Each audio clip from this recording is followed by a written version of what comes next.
Reta ni ya gatatu kuva umukuru w'igihugu atorewe kurongora imanda y'imyaka 7. Harabaye Reta ya mbere ya Arengiyome Bunyoni, haraba Reta ya kabiri ya Gervendera ko buca, ubu haje Reta ya gatatu ya Nestor naho ntuye. Twebwe rero tubona ko Reta zibiri za mbere zarananiwe gutora inyishu ku bibazo bihanze abarundi, zigiye vya bibazo bikiduhanze kwa kundi mbere vyariyongereye. Nk'iyi Reta ina padware sheke, nukuvuga yuko iyi Reta ntiyari ikwiye kunanirwa, nta burenganzira ifise bwo kunanirwa, nibavyumve.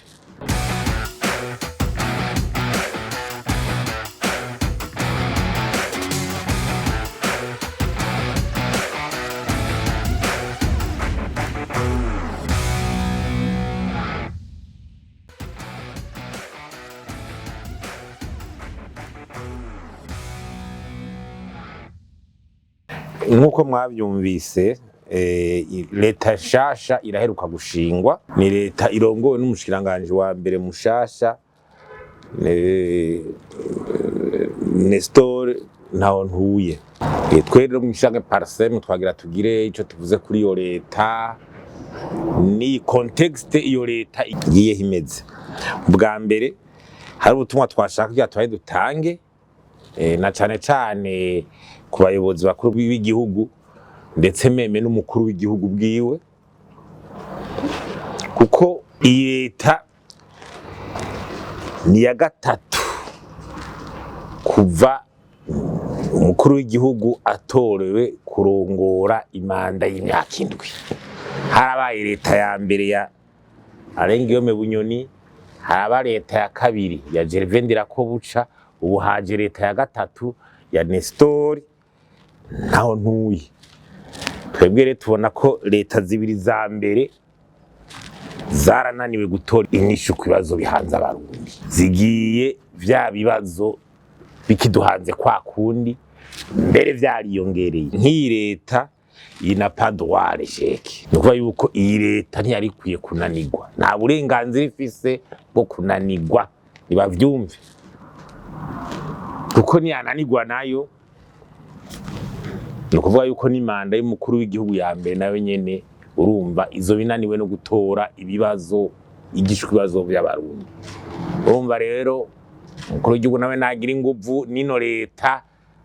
bavuga ati kurektifyaroti, donc ibintu bihinduke, tendance ihinduke, nubwo bidaca bihinduka bidaca bizana ngabo bihinduke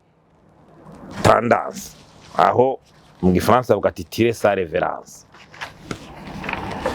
Ubundi butumwa twagira dutange n'ubu nuko tugize imisi tubona uko Reta ihinduka mu Burundi, baguma bahindagura ama ministeri ingene yitwa, ivyo ugasanga ama direction agoma yimuka. Nk'ubu hari ama direction yarakijuragirika kuva muri Reta iheruka bagasubire yimuka aguma agira uko Reta ihinduka, amamisosi ariko arahinduka ikifatana n'ikindi gisubi. Ivyo rero kera ama ministeri yarashobora kumara imyaka 8-10 yitwa uko kugira abantu, kuko birazana ico bita mu Gifaransa instabilité administrative, programmatique, financière et des ressources humaines. Ivyo rero nukubiraba nitera ry'ama ministeri agabanuka cane, naho nyene bazeze bahagabire, kuko uravye baza abarundi bafise barabe neza. Ejo ntuzosanga umushikiranganje ariko asanga afise ibibazo vyinshi muri ministeri we, sanze kuvuga ati umushikiranganje tuvuge donc umushikiranganje w'ubutare n'agataka, amahinguriro, dandaji, ingenzi. Hari igihe kenshi usanga umushikiranganje ariko aragira ministeri yuzuraje nka ministeri de la justice, la dorome, justice sociale. Usanga hasanzwe ibibazo mu butungane, hari igihe usanga abashikiranganje ariko baragira ibibazo vyinshi, ugasanga ama ministeri yacitse ama direction kumure ntibihagije.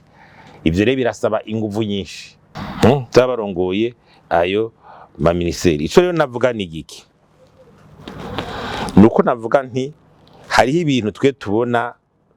vyangombwa. Iyi Reta tuyibonye uyiravye ahanini igizwe n'abashikiranganje bashasha,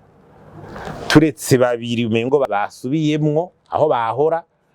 n'undi yagumyemwo umengo bamuhinduriye ubushikiranganje no kuvuga n'abashikiranganje bashasha ivyo kenshi bashaka gitanga mu kirundi n'amaraso mashasha mu bisanzwe babyita ko ari vyiza ya maraso mashasha aje ahantu hahura ibibazo mugabo rero tagomba duse n'abagabisha dusubira kwibutsa hari ibintu n'ivya bitameze uko n'ubundi turareka kuguma hahana ubwa mbere umushikiranganje wese abaye abona yiravye mu kiyo introspection ko afise compétence technique hagije y'ubushikiranganje bamuhaye la compétence technique umushikiranganje babe ko ufise ubumenyi bukwiye kugira utahuribera muri ministeri yawe nkuvuga ngo uje kwiga ngo uje kugira iki dakutahura mu bumenyi ufise ica kabiri raba moralité gerageza moralité nukuvuga gukunda akazi kudakuna by'ubunyonyezi kutaza umenga uje gutunga uje kubaka ibyo tubatse uje kugira iki cyangwa uraye ufise leadership ikwiye leadership no kuvuga ubushobozi bwo guhindura abantu gutwara abantu no guhindura ibintu capacité de dominer les hommes et dominer les formes leadership kwira mushiranganje wese ukora muri wo dukeneye compétence technique ubushobozi uhinga moralité kunda kazi bukerebutsi taja muri turiya busuma iki no kuba leader kumenya kurongora abantu no kugira amareforme akwiye ikindi cyakare niki nuko nyimba leta umukuru w'igihugu yizera abashikiranganje yashizeho kugira resultat iboneke iyi equipe leta igiza kuronka cyo bita plein pouvoir opérationnel nukuva kuyiha ububasha bwo gukora ibikorwa hanyuma nyimba ari za présidence hakaba suivi mugabo abashikiranganje bagakora bayita pouvoir opérationnel pouvoir stratégique suivi irashobora kuguma hejuru mugabo opérationnel gukora ibikorwa il faut kubagira pouvoir gukora akazi leta bakayibaza resultat ibya interference bigabanuke interference yishe iki gihugu kutamenya abantu bwarogureza ibiro byahe ibiro byo mushikiranje ibiro by'umukuru w'igihugu ibiro by'ucegera ca interference leta nironke cyo bita pouvoir opérationnel ikore bayibaze resultat bavuze ati rungwanya igiturire bahereza resultat hamaje ku kivi umushikiranganje wa mbere akordone aguhereza resultat niyananigwa mugabo interference zigabanuke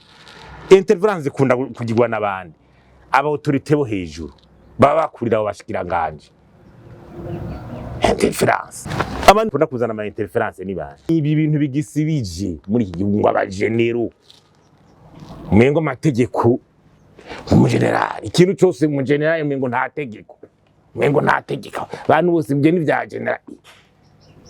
ukamengo ko ari general arasumba umushikiranganje ngirira iki kidaciye amategeko negatif wa mu general wemenya yuko iteka ryawe ryame no kuba amategeko y'igihugu niba wiyumvira yuko gukoresha inguvu n'igikenya n'inko by'ubujenali byo bigira biguha ibintu nawe ubusumbwa n'uwo musoda muto mutahubwo canke abagwiza tugavuga ngo barakomeye bagashaka gukoresha amasoko ku nguvu ikindahambaye mpabijya ku nguvu no higarwa mu bandi canke mu mugambo uri ku butegetsi abantu mu mugambo kutasepara les affaires de l'État de l'administration et les affaires du parti no kuri zo interference itavuye niturote ngwiritije guhindura ibintu izo interference itavuye muri iki gihugu niturote nayo ivyibazo vyovyo ngira n'umwana wo mashuri mato ngira yo bidondagura abarundi bageze tubwiye leta nshasha ni story naho ntuye umenye ko abarundi barushe yego ibintu by'ibitoro ibi bintu by'amadevize ibi biciro ibura ry'ibize byangombwa liberté économique n'ibintu byinshi igiturire muri administration ibintu by'akajagara ahantu hese ibyo bintu bize muri iki gihugu nukuri hanyuma ikindi leta yoca yihutira ibintu bitandatu ari ikintu ca mbere kugarukira kubaha amategeko nukuri Reta nshasha nigarukire kubaha itegeko muri iki gihugu. Ega muri iki gihugu kubaha itegeko naco bikivuze. Itegeko ni nakamara amazi ibintu byo bya respect dollar. Kuva hejuru gushaka. Itegeko ngo naco rikivuze. Bantu baragenda bagapfundikanya ibintu akagira iki itegeko rije gwigizayo. Nta gihugu gishaka gutwarwa gutyo. Igihugu abantu tubaka amategeko ni jengre. Ega abantu badutanya n'ibikoko turaza amategeko tugirako. Niyo tutazoba tukiyubaha. Nakajagari ni jengre cyo gitandukanya n'ibikoko. Nuko twe tugira amategeko. Pour l'ordre social. Pour l'intérêt supérieur. Naito atabateko tucubaha. Tutadera hira jengre. Kuna kuvuga icyo bita reforme macroeconomique no kuvuga ibi bintu by'amafaranga mvunjwa gute. Inyana makora ari karakwa, inyana atangwa. Agasakiza nyene biriko biragenda politique budgétaire ibyo bafaranga litikoresha nyene bishigwa niba bigarukire environnement des affaires abikorera utwabo infrastructure kugwanya igiturire kandi biboneka igiturire rero kutagwanya igiturire leta nest turayibwiye ibyo biturira grande corruption ryamye iki gihugu hasi la corruption politique la grande corruption kuri amategeko ibi abango déclaration de biens turagusavye nesto itanga karorero bunyene nabandi bose kuri leta nshasha umukuru w'igihugu umushikiranganje ni batangura nirika ntibero kwa rubaha ibwirizwa shingiro batabikoze none ibwirizwa tutagwe kutagyubaha ari ya mategeko runa yandi azokubahwa gute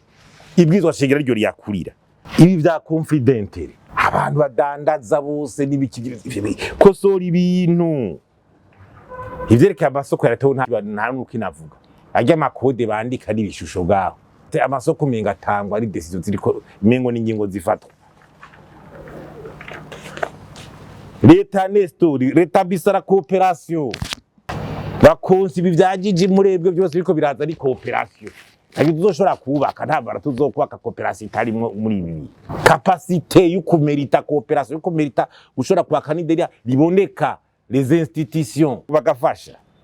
kuryata cohésion ivy'impunzi bigabanuka abantu baterasubiza hamwe iyi chapitre 2015 hereye kusasubiri hamwe ibi bintu abantu baseguza barahimbaza amahonya bwo kwabo turiko dusubira inyuma ibi bintu by'aba transparence electorale leta nesto utegura amatora aboneka reza mu 2027 ndikunda leta nesto subiza neza muri imigenderanire n'ibihugu duhana imbibe bisubire bize bira des relations diplomatiques ça n'a résultat c'est commerce transfrontalier bigaruki tunganya inama rero yihuta ivyumviro bikordone utegura ico bita feuille de route urupapuro rw'inzira habagara bishoboye ikibe yicare badiscuter ivyo byose twicare dutere cabwenge iki murungu urupapuro rw'inzira leta ijako kabutiko turabivuga n'ubundi haboneke urupapuro rw'inzira feuille de route kugira ibintu hinduke nahandi ko turiko turaguma aho turi n'imvugo rero zidi imvugo beneze ngo ibitoro ngo bikeneye ngo abahiriwe gusa bitora amadovize umuntu wo mucankuzo ngo ntayaze ntakeneye neske ntaja kwa muganga ntiyunguruza ntiyambarize kombo zinjira 8% amafaranga yo hanze ja ku kivi turaye ko hari cyo hinduka ni imyaka 2 gushika mu 2027 gerageza ni leta ya gatatu mugabo idakwiye kunanirwa pas droit l'échec twisubiyemo leta tuyifurije ibikorwa vyiza intero twazitanze mugabo la feuille de route urwo rupapuro rw'inzira nyakubahwa Nestor turarukeneye kandi tubone ibyo uhera ko nibyo uri kuratangurirako ntitugume muri vya bindi ngo turiko dutamba umuziki tutabona iyo turiko turaje